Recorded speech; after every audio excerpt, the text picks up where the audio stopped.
Okay, so this arrived in the mail. This came from AliExpress. It was shipped all the way from China. I have pre-opened it just to make sure there's no labels with my address on and whatnot. You can see I've blanked out some of the stuff here with Sharpie. Now, this is supposedly a SOG or SOG Powerpint. Now, the interesting factor is they retail for 60 Great British pounds. This was bought off of AliExpress for 20.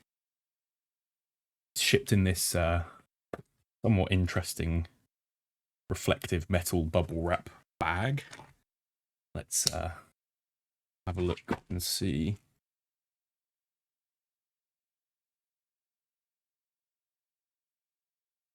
Possibly the worst way to open a package, but you know,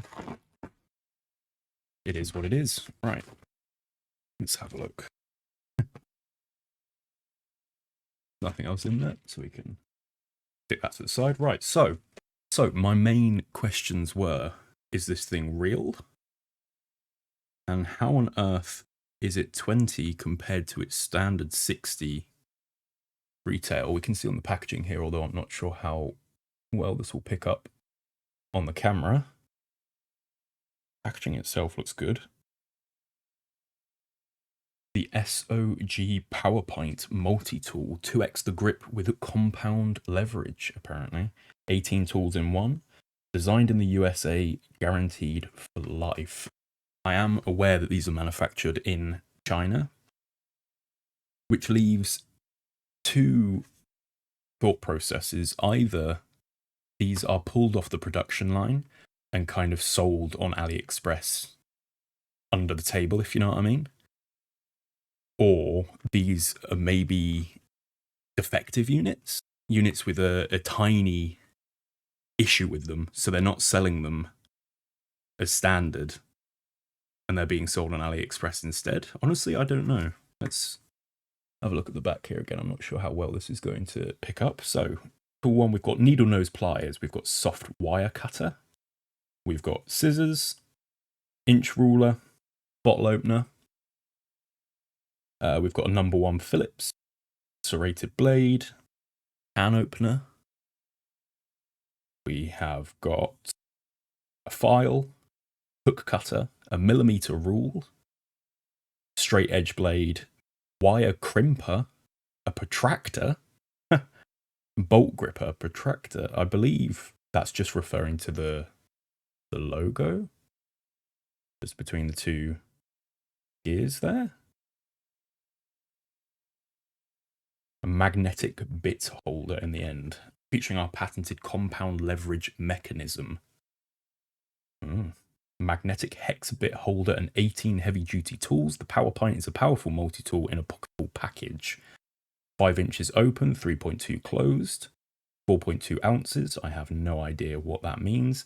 And 5CR15 MOV blade steel. So, not the strongest, hardiest blade steel in the world, but again, for this kind of thing, it'll do. So let's get this thing open. In order to do that, I'm going to use this thing. This is a Flisser multi-tool, another one from AliExpress. This thing is really quite nice, actually. I'm sure this will feature in a video at some point, but let's see if we can't just cut the top off of this. Because it is that weird cardboard plastic mix. Right. That could be enough to... There we are. Stick that off to the side, along with this one. Okay, so... First things first, that action feels really nice. Really uniform. In fact, that to me, obviously it's because of the gears keeping it in a uniform motion. Ooh, that is really quite a nice action, I must say. It's not loose, so one-handed usage isn't going to be as doable as some, or be fair, perhaps that will change with break-in, but for instance, something with the Leatherman is a bit more loose and hanging down, so you can kind of let it drop down to use it single-handedly. This is more of a, I suppose it's definitely doable, just not quite as loose, although maybe with a bit of oiling, that'll free up. That's really quite satisfying, whereas something compared to this, you've obviously got the kind of that jolt between the loose plier head movement and then where it lets go, that friction hold. So there is that jump there, whereas this is very just one motion, very satisfying. And you can see up on the top here, although I'm not sure how well the camera will pick it up, that when they were referring to the Protractor, it is just that logo there on that top black bit there. But yeah, overall, very nice looking, very nice feeling. My question is, because I'm not 100% sure on the finish, is it possible this has ended up where it is because of finish? Is a little bit, I know it's going to be hard to see, especially on the camera, but there is some, I see a bit there, like, not dents, but bits where it looks like the finish has been scratched off. It is very, very hard to see, though.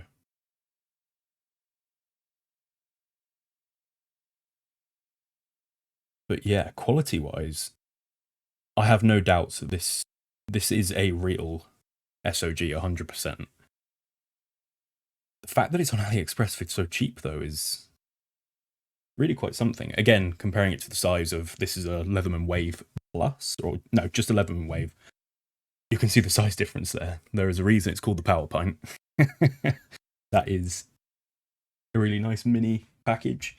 Again, no holster, but this is not really something you would want to holster on your belt. It has got a either a belt clip or a pocket clip, depending on how you use it there. So that's more a fitting application, in my opinion, considering the size. Even when you close it, you can see there's a big size difference there. When you compare those to something like the Roxxon Phantom, you've yeah, it suddenly becomes very apparent how small this thing really is. Thickness-wise, there's not too much in it, but height and width, that's there's certainly something to be said there. Yeah, first off, looking at the pliers, they are your standard pliers. Feel nice to grip, although they don't completely come together, which is a little bit odd. You can see on the head of the Leatherman here, they do come together better than that of these. There's a little bit of a gap up at this end where the pliers don't fully meet. If we look at something like the Roxxon, these come together quite nicely. Quite uniform all the way down. There is definitely a little bit of a gap going on there. The wire cutters inside the pliers feel good. They're quite sharp. They overlap nicely. They're not replaceable like most modern multi-tools are nowadays, but again, this size and this price point especially, you can't complain. Something like the older Leatherman, this is the older model of Wave. Again, these don't have replaceable wire cutters, so it's something I've become accustomed to. And to be fair, in this size format, trying to fit a hex bolt in there would be a nightmare. So it's understandable why they're not replaceable.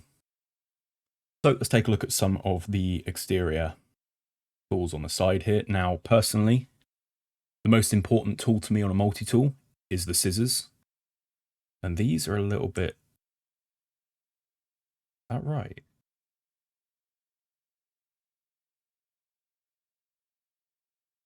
They almost seem a little bent. These definitely seem a little odd. They don't open very wide. So the way that spring is done, it holds it in both ways. It doesn't open more than that. Most scissors, again, we'll look at the Leatherman, have kind of this style of fully pivoting scissors. So they can open pretty much as wide as you need them to open. Whereas these are kind of held. That's as far as open as they go. Definitely got a nice positive action to them though. But that is a bit strange. So that's the design. That's as far as they open. How odd. Okay, so I've just figured out to let go of that kind of spine lock. You have to press this black piece in, and that will shift out of the way and allow you to put your tool back into the side. So next to the scissors, what have we got? What are you? In fact, I'm going to keep the scissors out so I can pull these tools out a little bit.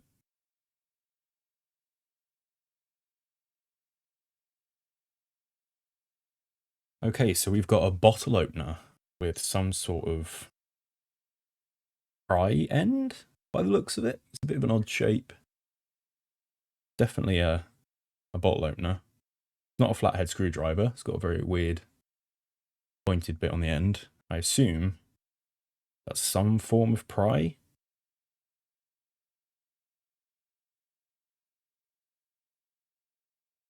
Bit of an odd shaped tool, that one, but nonetheless. Next in the line, we have got a 3D Phillips head by the looks of it. Although it's kind of crossing the line between 3D and 2D. So this is the #1 Phillips.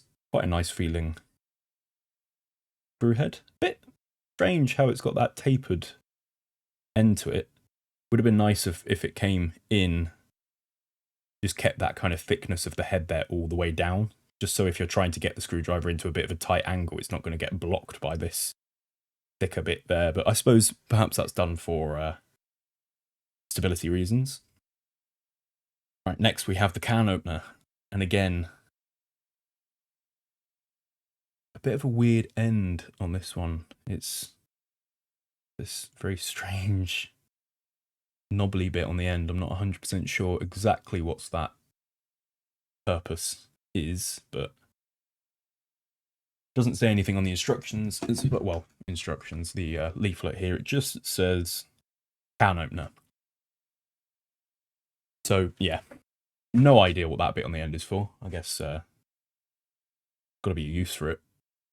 And then finally on the end here we have the serrated blade, which comes fairly sharp actually. Quite nice serrations. Relatively thin blade, I must admit. The spine on that isn't the thickest blade in the world. You can feel it also kind of tapers in. So at this end it is very thin. I wouldn't be surprised if that chips with harder usage, but again, that level of steel, it should hold up to a fair amount of abuse. Right, on the other side, what do we have? Looks like here is our standard blade. Fairly sharp, not the sharpest in the world. It's okay.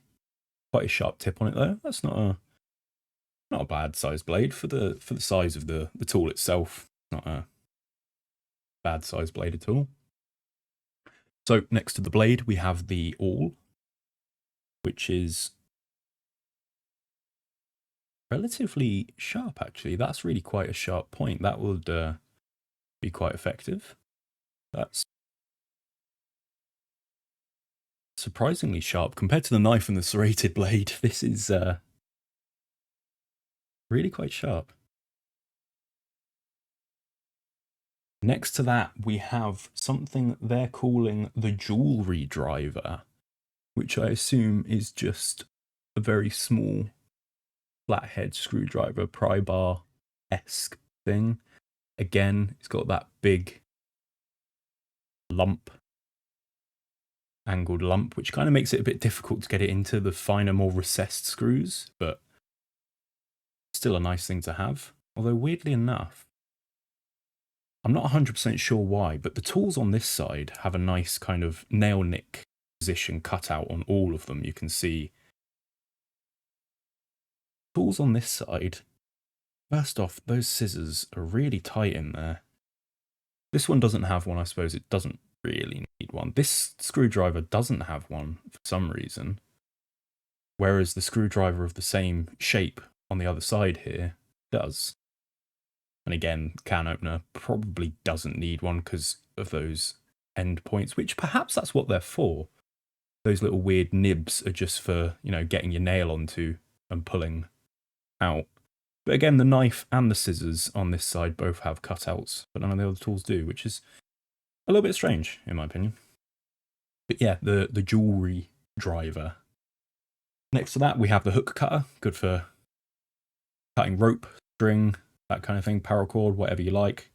Grab it, pull, yank, cutting through things constantly. It's not a bad tool for that. This has got a nice sharp edge, and I can feel the inside to it is nice and sharp. So yeah, that's a decent little tool. Then lastly, we have this here file, which is a multi-sided file. So we've got a file on the bottom, we've got a file on this side, we've got a file on that side, and it's smooth on top. And to be fair, yeah, this is quite a sharp file. It's quite grippy. It's got a nice textured edge to it. I can see that definitely doing its job. That's quite a nice file. So inside the underside of the pliers, just down where my finger is, there is a wire crimper in there, which doesn't come together completely. I assume that's to stop issues with the actual action of the pliers, but that's definitely a nice placement. It's not something I've really seen utilized on other tools, to be fair. Looking through the other tools I've just got to the side of me, most of them just leave that as a blank space. That's quite a nice little utilization there. And then, of course, on the underside of that, we have our little bit holder, magnetized bit holder, which I'm going to go and grab some bits for just here. These are Arcside bits, which is a own brand by a shop called Lidl in the UK, which these are actually surprisingly quite high quality. So taking these, I assume you have to open that up, drop it in, and that grips onto that actually really quite nicely. Again, it's not the biggest thing to grip in the world, so you do have to kind of think about how you're going to grip it, but that's really not bad. And again, you can see the magnet holding that in there. That's really not bad. Again, for a space on a tool that I don't often see utilized, I really quite like that. That's nice, especially if you're like me and you have a set like this in a backpack that you take most places. This is quite a useful feature because one person can have a screwdriver, the dedicated screwdriver you've brought, and then you've always got a backup, so two people can be working at the same time on whatever it is. Again, it'll take these longer bits here will fit in. If I can put them in the right way. There we are. And that just holds that in nicely. I must admit, that really does hold it in there as well. That's a really nice feature. I quite like that. Okay, so looking at this closer, where it's marked Protractor, it's not just the logo. I can see markings on here. It's going to be very nearly impossible. I might have to switch lenses, but there's a 30, a 60, and a 180. And then on this side, we've got 45, 90, 180. On the back side, again, we've got 30, 180. Oh no, 30, 60, 180. 45, 90, 180 on that side. So there are these markings on them. So I assume that's quite smart, actually. Not the most useful feature in the world, but there are these. You can kind of see them maybe if I bring it down a little bit here. These little markings going up in this direction on the metal and up this direction, just where my finger is there, either side. And where these numbers are, they have little lines, and you can kind of line those marks to the numbers, and that'll give you the angles. So this, I believe, that would be 30. That'd be 45. Then got 60. Oh, hello, buddy. You're gonna, okay, yep. You interested in the Powerpint? You can see the numbers just marked there on the protractor. It's truthfully not the most useful feature in the world. We can see that's about 30. It's about 45. And we've got 90 here. Or we could mark it down to about 60. Or open it all the way. And that is about 180. But, I mean, for the sake of it, why not? Although I'm not sure if I would mark that as a feature, per se. But all in all, that's not a bad little tool. Would I pay £60 for it? I'm not sure. Would I pay 20? 100%. For the price I paid for this is more than worth it. It's got a nice little set of tools on it. The one thing I think lets this down for me personally, that is a big roadblock, is these scissors. The fact that that's as far as they open is a little bit strange. I mean, for 99% of use cases, that is all you're going to need. But honestly, they don't feel that great. Quite hard to press them, and they have a very, like, something's not quite lined up right. I don't know, I find those scissors really quite odd, but the lock as well is a little bit strange because, so for instance, if you take the Leatherman and the scissors on the Leatherman, the lock is on the back. I think it's a nice placement for a lock. You've got your scissors here, they function quite nicely. And then when you need to, you can kind of just open it up, press that lock, fold the scissors in, sorted. Whereas for this, if you need to put the scissors away, you can't just open the one side. Both sides have got to evenly open. You've got to fully open the plier. And because of where the plier head and how it actions, you can't really get your finger into the lock without moving the plier head out of the way. And you've got to press this quite hard, to be fair. Get it to unlock so you can put your tool away and then close the pliers there. But considering the size of the tool, really not that much of a downside. And again, for the price I paid, this is more than worth £20. Yes, shipping takes a week or so, but who cares? Everyone's too used to Amazon's next day delivery. I think waiting a week really isn't that severe. I've just noticed it's got a little kind of keyring holder. Not sure whether I'd put this on a keyring. I suppose it depends how big your keyring is already. Suppose you could just use this for tying a bit of paracord to via a keyring or something, however you want it. I don't think I'll put this on the keys. It's a bit too heavy, a bit too big just for that kind of application, but still, a nice little thing to have, and it tucks out of the way. That's not bad. But yeah, all in all, for the price I paid, really quite an impressive package. Got measurements on the inside. SOG branding on the pliers is nice. It's a really nice bit of kit, and I think one of my favourite points of this whole tool is that bit driver on the top. I think that's really nice, how they sit in there so nicely. And for instance, I do really prioritise my scissors and my bit driver in tools like this, which is why I use this Roxxon so constantly, because the scissors in it are absolutely massive. Although I need to unlock that to get that. Come on. There we go. Absolutely massive. And I like my use of scissors. And this comes with, in the sheath, a little extender for the Phillips. So you can put standard bits on it. But for something that just holds them like that, that's really do quite like that. That to me is a great feature. Yeah, all in all, a really nice little tool, very compact, probably the smallest tool I've seen with an actual proper set of pliers. There's so many features packed in. Would I pay full price for it? No. Would I pay the £20 I did pay for it? Yes. A link will be in the description for the link that I bought it from. But as the nature of AliExpress, will it still be available on that link in a week's time, in a month's time? Who knows? These things move around and shift about so much, but there will be the link to the current listing down in the description.